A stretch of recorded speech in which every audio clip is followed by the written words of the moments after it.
Olá, este é o CNN Money, o podcast que te ajuda a tomar as melhores decisões. Hoje é quarta-feira de cinzas, 22 de fevereiro. Eu sou Thaís Heredia e vamos juntos pelas principais notícias da economia no Brasil e no mundo.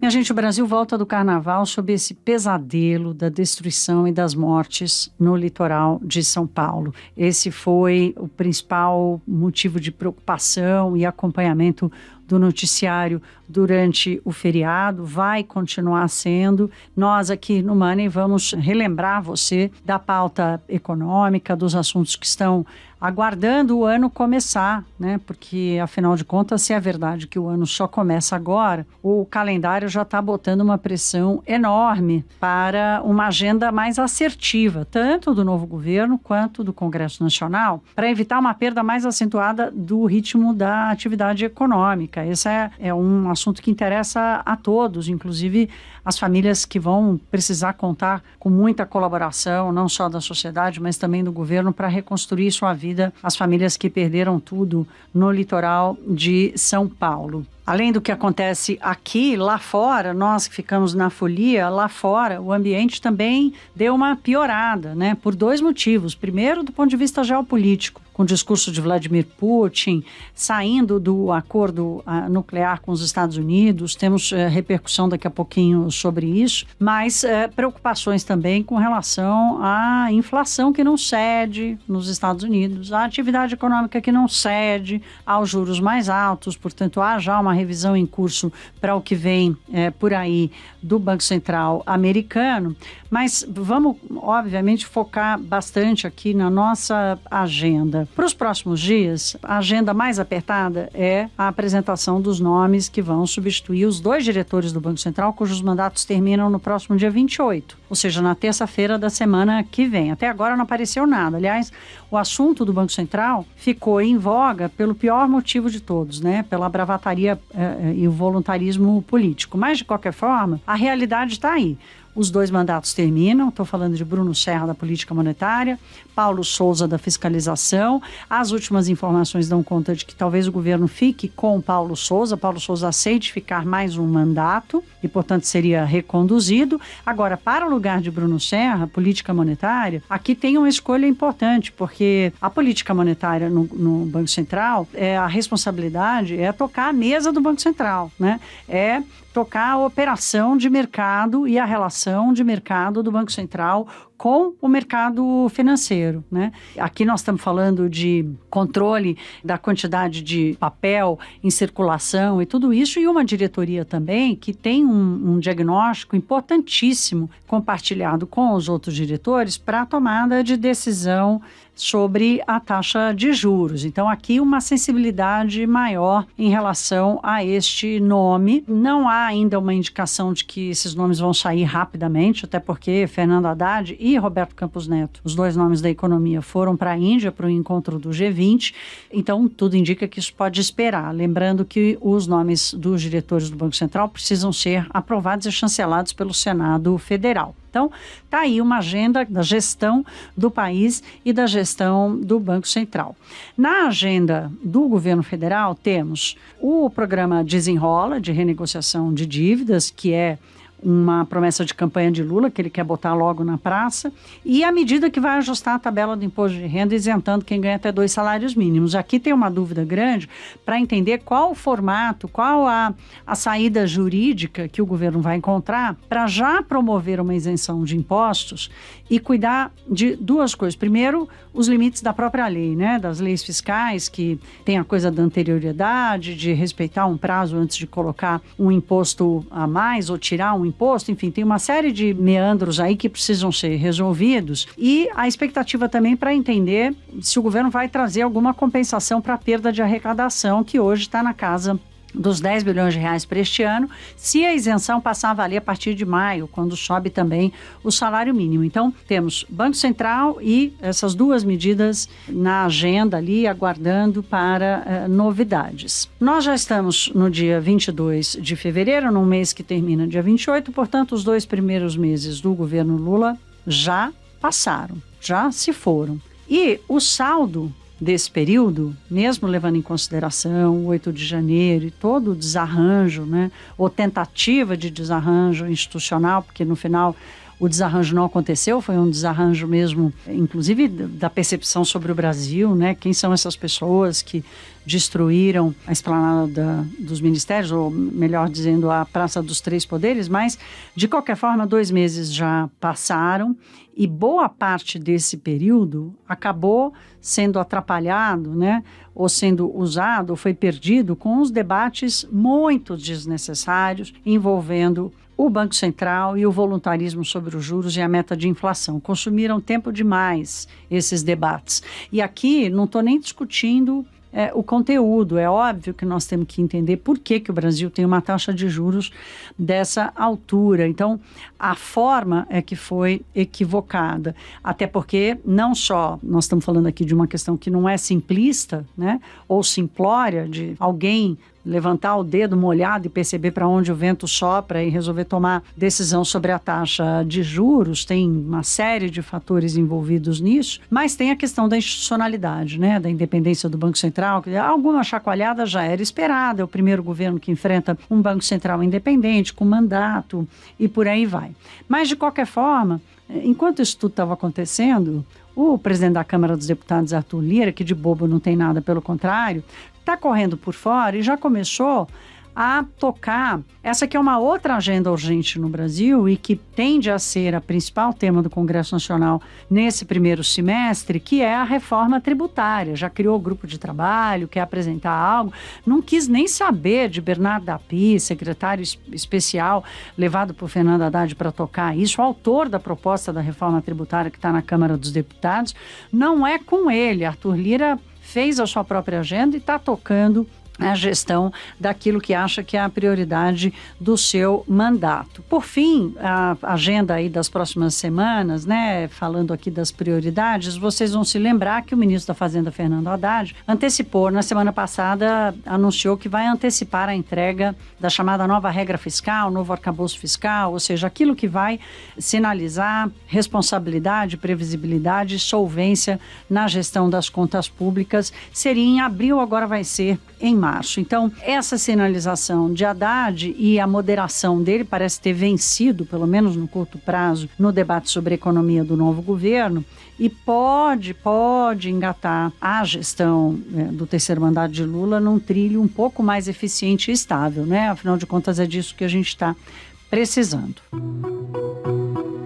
Minha gente, como é quarta-feira de cinzas, o mercado financeiro no Brasil só começa a operar a partir da 1h nesta quarta-feira. Não tivemos mercado nem segunda nem terça. As ações de empresas brasileiras negociadas lá fora seguiram o ritmo das bolsas americanas, que foi péssimo.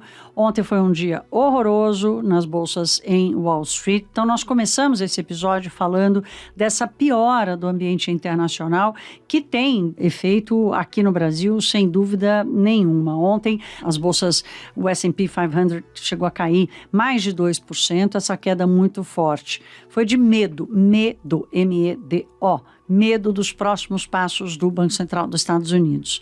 Porque, afinal de contas, depois dos dados sobre inflação ao consumidor, inflação no atacado, ambos acima do esperado, dados sobre a atividade econômica, também mostrando que a turma segue em frente, né? Ninguém está dando muita bola para o aperto monetário que já foi promovido até agora. Afinal de contas, assim, diante disso, a estratégia do Fed muda e mais, a percepção do mercado sobre a estratégia do Fed vai mudar? Tudo indica que sim. Até uma nova alta de 50 pontos base na próxima reunião do Fed já apareceu, que era um cenário completamente descartado há poucas semanas, né? O que estava previsto até 10 dias atrás?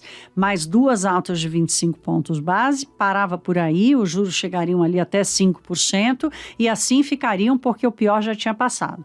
O que aconteceu com os dados que foram revelados na semana passada é que, veja bem, pode não ser assim. Nós tivemos 2 megabancos de investimento passando a prever mais 3 altas do Fed Funds, não 2, como era do cenário anterior, e levando o intervalo da taxa básica, né, para o teto de 5,5%. Esse prognóstico estava totalmente fora. Nesta quarta-feira temos a divulgação da ata da última reunião do Fed, que já faz 30 dias, mas a grande dúvida é se, mesmo tendo levado esse tempo todo, lá a ata do Fed é divulgada com mais tempo, aqui leva uma semana, lá é mais tempo, a dúvida é se eles vão incorporar as falas mais recentes dos integrantes do Fed na semana passada, que foram duríssimos, dizendo aqui, vocês empolgaram cedo demais.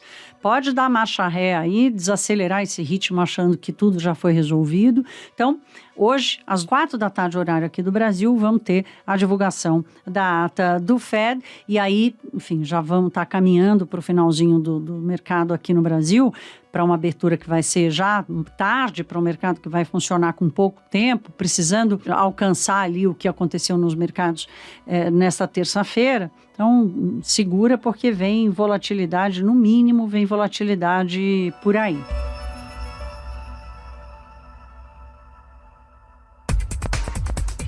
Na Europa, as bolsas começaram a quarta-feira em queda, minha gente. Aí aqui a gente volta a falar da geopolítica, porque duas surpresas aconteceram nos últimos dias. A primeira delas, Joe Biden apareceu em Kiev. O presidente dos Estados Unidos apareceu na capital da Ucrânia. Nessa sexta-feira completa um ano da guerra da Rússia contra a Ucrânia. E Joe Biden apareceu por lá para reforçar o seu compromisso com o país, né? A segunda surpresa foi o discurso de Vladimir Putin e a decisão do presidente russo de suspender o acordo nuclear que tem com os Estados Unidos. Para ajudar a gente a entender exatamente o que está acontecendo, hoje temos participação especial de Américo Martins, nosso analista sênior de internacional que fica em Londres.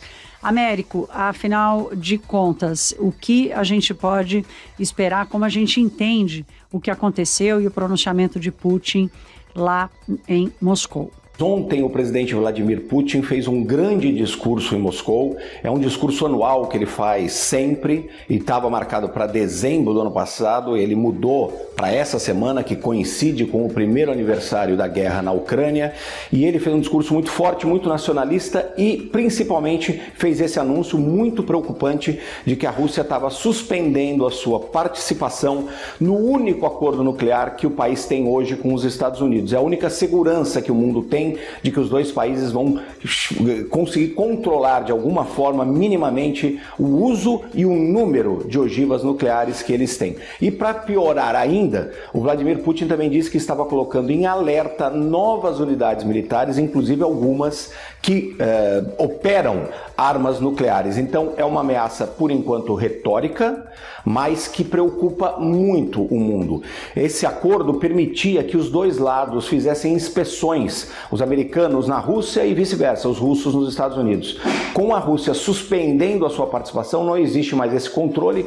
Não quer dizer que a Rússia não possa voltar a esse acordo no futuro, mas é mais uma escalada envolvendo armas nucleares. Então o mundo está bastante preocupado nessa semana do primeiro aniversário da guerra na Ucrânia, Thaís. Perguntei isso para o Américo também sobre a presença de Biden em Kiev. Afinal de contas, o que quer dizer essa viagem surpresa do presidente dos Estados Unidos à Ucrânia? Essa presença do presidente Biden em Kiev, na Ucrânia, foi uma mensagem muito forte ao presidente Putin de que os Estados Unidos estão atrás e junto com a Ucrânia, estão unidos com a OTAN e outros países da Europa. Então ele não poderia dar um recado mais claro ao presidente Putin de unidade do Ocidente contra essa guerra. E agora ele está na Polônia, fez um discurso forte ontem também, dizendo que defender a Ucrânia é mais do que defender o povo ucraniano, é defender a democracia no mundo inteiro, Thaís. Então tá aí, minha gente, olha, com esse cenário mais adverso lá fora, mais aversão ao risco, é assim que a Bolsa Brasileira volta hoje, os mercados aqui voltam hoje,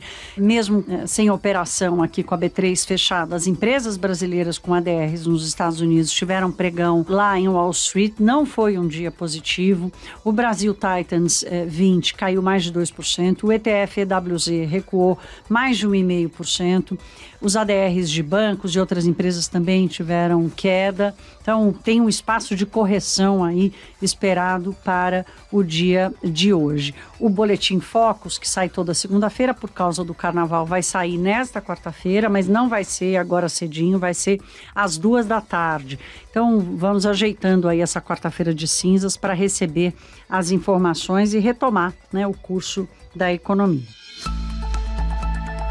Bem, vamos falar um pouco sobre o que está acontecendo com as empresas do varejo, minha gente, porque, na verdade, do varejo de consumo em geral e também de turismo. Vamos começar falando de turismo. O Carnaval de 2023 terminou, né? Se você tá triste, calma, guarda a fantasia, o glitter e o enfeite, porque ano que vem tem mais. Se Deus quiser, não teremos mais a interrupção que tivemos nos últimos 2 anos, né? Por causa da pandemia e por causa da Covid-19. Então, o Brasil vai retomando o seu ritmo.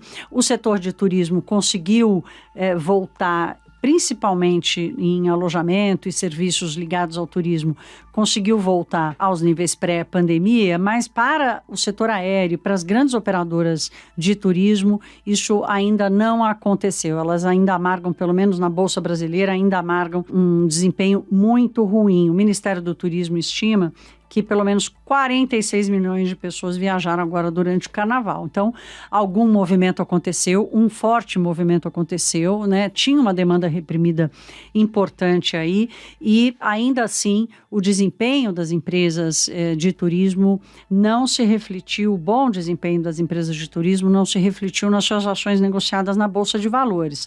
Até o fechamento do dia 18 de fevereiro, segundo dados da Reuters, que a gente compilou aqui, a CVC, por exemplo, que é a maior operadora de turismo no Brasil, acumula queda de mais de 18% agora em 2023, quase 74% de perda em 12 meses. As duas companhias aéreas, Azul e Gol, a mesma coisa. Azul com queda de quase 30% esse ano, mais de 72% em 12 meses, e a Gol com queda de quase 20% esse ano e quase 70% nos últimos 12 meses.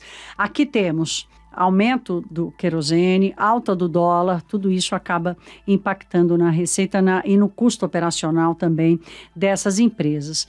Outro setor que está perdendo bastante no acumulado em 12 meses, e a grande maioria das empresas roda no negativo agora em 2023, é o setor de varejo.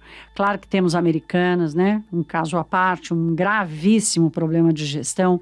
Marisa também, lojas Marisa sofrendo agora com problemas de gestão e perdendo bastante, vivendo seus pesadelos próprios, mas não é só isso não. Outras empresas de varejo também perdendo bastante na Bolsa, vão indo mal. Eu vou citar algumas aqui. Americanas, que é um caso que a gente vem falando bastante, só em 2023 já perdem quase 90%. As lojas Marisa perdem quase 37% só em 2023. Aí nós vamos para setores do varejo que estão perdendo bastante e que tendem a demorar mais para se recuperar. Estou falando da West Wing, que é de imóveis, com perda de 16% esse ano. CIA, que é vestuário, perda de 6,5% agora em 2023. A Via, que é a antiga Via Varejo, né, com queda de mais de 5%. A Lojas Renner, vestuário, queda de mais de 4%, tudo isso em 2023. Agora eu vou falar duas empresas aqui com desempenho positivo. Primeiro, o Magalu, subiu mais de 33%. O Magalu está muito correlacionada a Americanas, né? Quem saiu de Americanas foi para Magalu e ajudou a empresa este ano. Mas em 12 meses, a Magalu ainda está quase 40% negativa. Tem muito espaço para recuperação. E a Arezzo está positiva no ano, em 2%, agora em 2023, e positiva também em 12 meses, quase 1,5% de alta. A Arezzo é tratada como um varejo de alta renda e, portanto, tem aí uma explicação, né? A alta renda, gente que sofre menos com a inflação, sofre menos com juros mais altos. Agora vou passar a palavra para o Gustavo Oliveira, que é analista de varejo da As Investments. Ele foi o nosso convidado no Money hoje e eu divido com vocês aqui a conversa que tivemos no programa. O que explica essa queda tão forte? Eu já dei aqui alguns motivos: inflação, juro alto, aumento do querosene, do petróleo e tudo mais. Mas não está forte demais não essa queda? Olha, a economia está fraca, né, Thaís? Acho que você colocou em alguns blocos alguns problemas dos indicadores econômicos que são muito importantes para o varejo, né?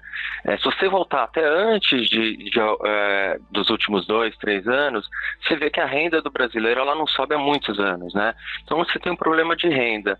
E mais especificamente nos últimos 18 meses, ali já pegando um período pós-pandemia, apesar do desemprego ter melhorado, né, o desemprego em 2021, tá, ele chegou a bater 15% no Brasil.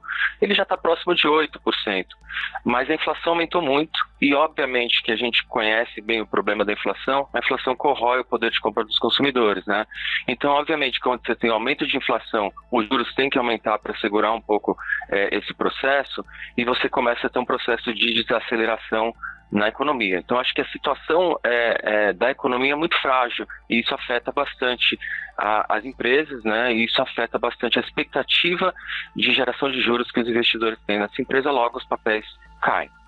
O fato dos papéis caírem no momento de juros altos, quer dizer, é o que a gente está vendo no mundo todo, né? Aqui temos a peculiaridade do caso Americanas e agora do caso Marisa, que tem fundamentos diferentes, não vamos misturar aqui os dois problemas, mas de qualquer forma são duas empresas representativas do setor de varejo. Aí queria te ouvir um pouco sobre a desconfiança do caso Americanas, o quanto pode ter comprometido ou pode estar comprometendo as ações do varejo como um todo. Sem dúvida. Obviamente que o caso da Americanas, a gente ainda tem muita coisa para entender o que aconteceu, né? A empresa que já tinha um certo nível de alavancagem, até mesmo antes desse problema que a gente viu agora no começo de janeiro, e ao que tudo indica, teve um problema aí de governança, de talvez uma eventual fraude que está sendo avaliada, né? Quando surge essa dívida muito maior, a empresa teve que entrar numa recuperação judicial e todo o setor financeiro, os bancos principalmente, ficaram com bastante receio de que pudesse ter problema em outras empresas, né? Não só problemas parecidos ao caso da Americanas, mas outros tipos de problema ligados ao endividamento.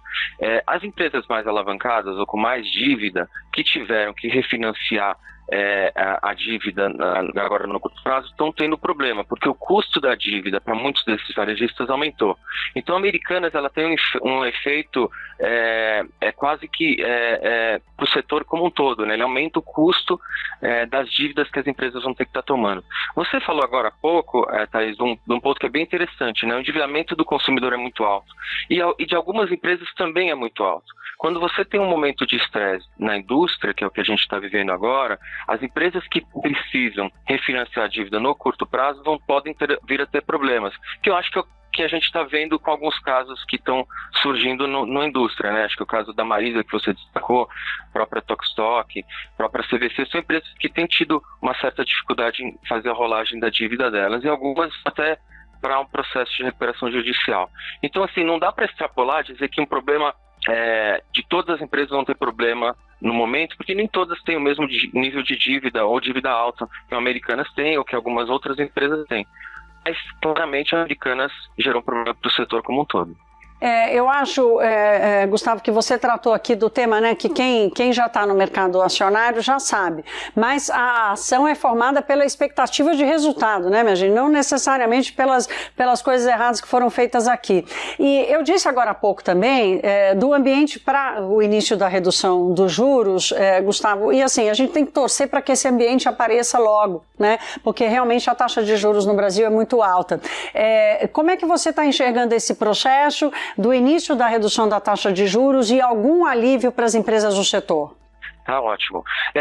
Muitas empresas, elas têm, como a gente está falando, elas têm um certo endividamento, né? Então, o endividamento, quando você faz uma rolagem de dívida, você aumenta o teu custo de dívida, os teus juros, e você tem uma dificuldade de gerar lucro.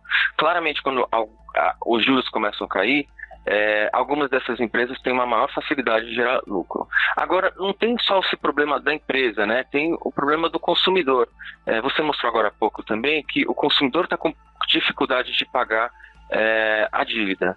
E que já pegou com o banco, com os próprios varejistas, no cartão de crédito. Então, a queda de juros vai ser um momento que vai ajudar o cliente, né, o consumidor, a baixar um pouco o custo da dívida e também pagar mais, pagar melhor, ou pagar no prazo todo esse endividamento que ele tem. Você até comentou do programa Desenrola, que pode até ajudar nesse sentido, principalmente as classes de média e baixa renda, né? Então, à medida que os juros vão caindo, a inflação vai ficando primeiro a inflação, né? Thaís, acho que a inflação é a causa, os juros são a consequência, né? Então, à medida que a inflação vai sendo ajustada, vai sobrar mais dinheiro para o consumidor pode pagar a dívida, vai sobrar mais dinheiro para o consumidor comprar os produtos que ele quer e, naturalmente, o varejo vai se beneficiar, porque vai ter uma demanda maior e porque o custo da própria dívida do varejo vai estar mais baixo, né? Então, é um ciclo, né? É um ciclo, Gustavo. Rapidamente, você tem 30 segundinhos, meu caro. Nós estamos falando aqui de famílias de baixa renda, supermercados, hipermercados, esse consumo de menor renda, ele vem perdendo mais. Essa dinâmica deve continuar nesse ano, mesmo com alguma recuperação? Olha, alguns setores estão bem no varejo. O setor de atacarejo, supermercados, drogarias, algumas plataformas de e-commerce estão muito bem. Agora, o setor discricionário, eletrônico, vestuário, é onde eu sou muito mais cauteloso, porque você pode postergar o teu consumo desses produtos, né? Portanto, tá aí, minha gente, não tem como separar uma coisa da outra, né? Quando as decisões são tomadas lá no alto escalão, quando os debates estão fora dos trilhos, sem propósito, isso tudo acaba afetando o dia a dia das pessoas. Quem tem pressa mesmo no calendário econômico são os brasileiros que estão endividados, né? Nós já trouxemos aqui recentemente 4 em cada 10 brasileiros têm dívida alta. Eu recomendo vocês a lerem hoje uma reportagem da Juliana Elias e do Fabrício Julião sobre o que ajudaria o Brasil a ter um juro menor, né? Afinal de contas, estamos falando de uma taxa de juros que é extremamente elevada, virou debate nacional novamente, um debate muito acalorado. Agora, precisa haver condição para isso, né? Não adianta achar que o Banco Central sozinho vai resolver,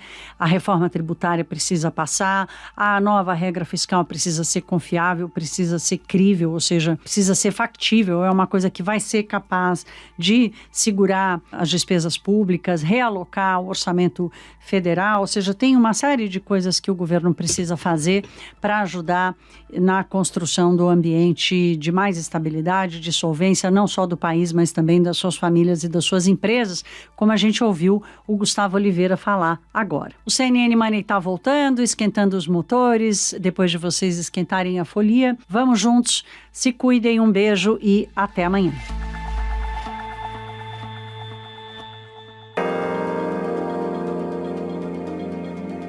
Com apresentação, pauta e coordenação editorial de Thaís Herédia, este podcast é produzido pela CNN Brasil com edição da Maremoto. Produção Larissa Coelho e Tamara Nassif. Edição e sonorização Caio Corraine. Coordenação técnica Felipe Gomes. Coordenação de produto, Verônica Schneider. Você também pode ouvir o CNN Money no site da CNN Brasil. E aproveite para conhecer os nossos outros programas de áudio. Acesse cnnbrasil.com.br/podcasts.